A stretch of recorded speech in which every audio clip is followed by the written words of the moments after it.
Good day, ma'am. The story that we will be going to read is entitled Daedalus and Icarus.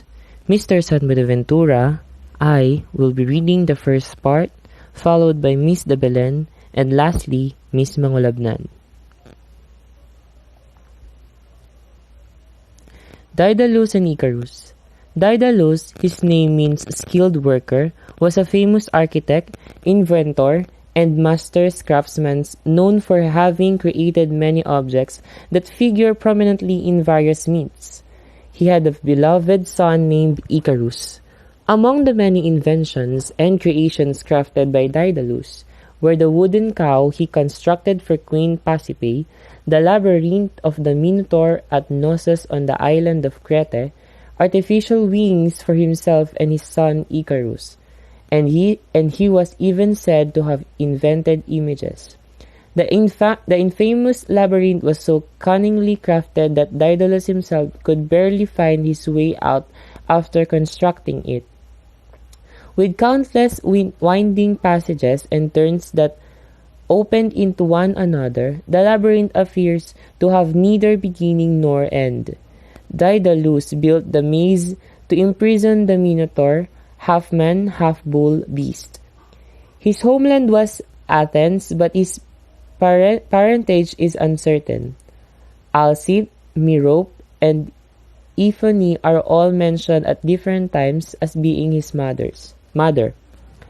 His father's identity was never precisely established, but many claim that it was Meson, son of Erechtheus. For a short time, his apprentice was his sister's son Perdix, but Daedalus was so proud of his achievement that he could not bear the idea of a rival. His sister had placed her son Perdix under his charge to be taught the mechanical arts. Perdix was an apt scholar and showed striking evidence of ingenuity. Walking on the seashore, he picked up the spine of a fish. According to Ovid, imitating it, he took a piece of iron and notched it on an edge, and thus invented the saw. Perdix also put two pieces of iron together, connecting them at one end with a rivet, and sharpening the other ends, and made a pair of compasses.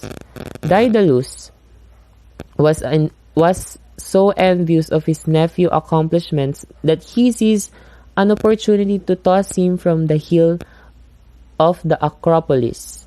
As he was plunging to his death, however, the goddess Athena turned Perdix into a partridge to save him. Other sources claim instead that his apprentice was his nephew Talos. They say that it was Talos, at the age of 12, who displayed a skill that nearly rivaled his mentor's. Daedalus, fearing that the boy would surpass him in talent, murdered the boy by tossing him from the Acropolis of Athens. He was then tried at the Areopagus, which was the ancient Greek court, and banished from his home city of Athens. He fled to the island of Crete, where he began to work at the court of King Minos and Queen Pasiphae in the magnificent palace of Knossos. It is said that Daedalus was the first to conceive masts and sails for ships for the navy of Minos, helping Crete become a naval power. The statues he carved was so exquisite. They looked as if they were alive. It is said that they would have escaped were it not for the chain that bound them to the palace wall. Daedalus also constructed a wooden cow for the queen, to hide in to satisfy her amorous longings for a white bull sent by Poseidon. When the dreadful Minotaur was born, Daedalus built the labyrinth to contain the monstrous half-man, half-bull. 4 years, Minos demanded a tribute of youths from Athens to feed the creature as punishment for the accidental killing of his son while he was visiting Athens. Eventually, the Athenian hero Theseus came to Crete to attempt to slay the Minotaur. Princess Ariane, daughter of King Minos and Queen Pasiphae, fell in love with Theseus and asked Daedalus to help him. Daedalus gave her a flaxen thread for Theseus to tie to the door of the labyrinth as he entered, and by which he could find his way out after killing the monster. Theseus succeeded and escaped Crete with Arion.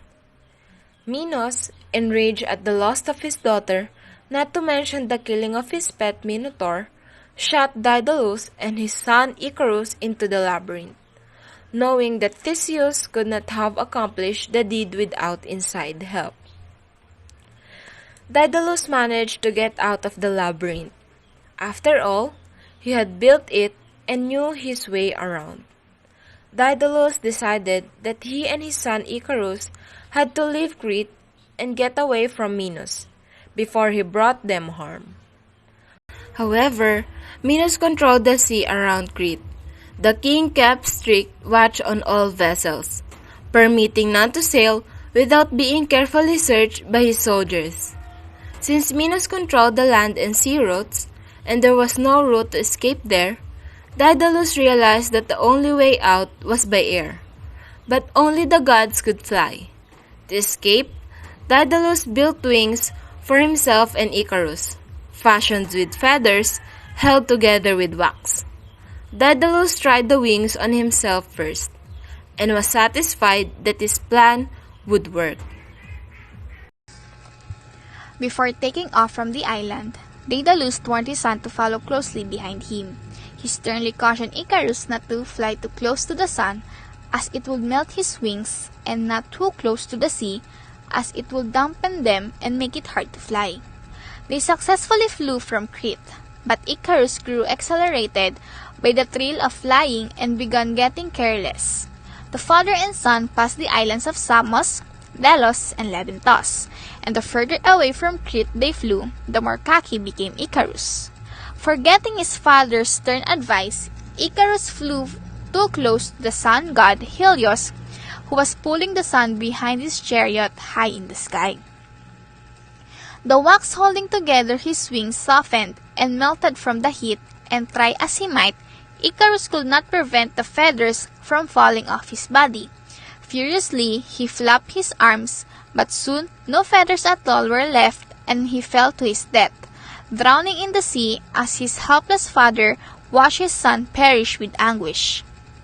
His father cried, bitterly lamenting his own arts, and called the land near the place where Icarus fell into the ocean Icaria in memory of his child. The Icarian Sea, where he fell, was forever named after him, and it is said that the great hero Heracles, who was passing by, gave him proper burial.